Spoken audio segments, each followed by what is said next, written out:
বুখারী শরীফের ব্যাখ্যাকার ইমাম বদরুদ্দীন আইনি রহমতুল্লাহ আলী মবসুদ ও কাজী খান কিতাবদ্বয় থেকে হেদায়ার ব্যাখ্যা গ্রন্থ উল্লেখ করেন, হযরত জিবরাইল আলাইহিস সালাম আল্লাহ পাকের নির্দেশে বেহেশত হইতে একটি দুম্বা নিয়ে রওনা হইলেন। তাহার সংশয় হইতেছিল পৃথিবীতে পদার্পণ করার পূর্বেই হযরত ইব্রাহিম আলাইহিস সালাম জবাই কাজ সম্পূর্ণ করে ফেলিবেন।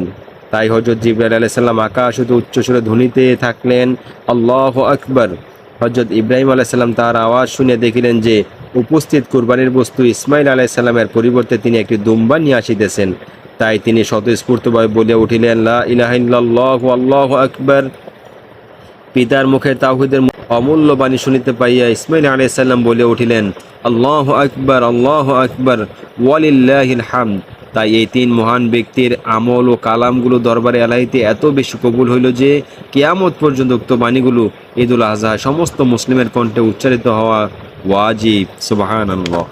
আল্লাহু আকবার, আল্লাহু আকবার, লা ইলাহা ইল্লাল্লাহু, আল্লাহু আকবার, আল্লাহু আকবার, ওয়ালিল্লাহিল হামদ।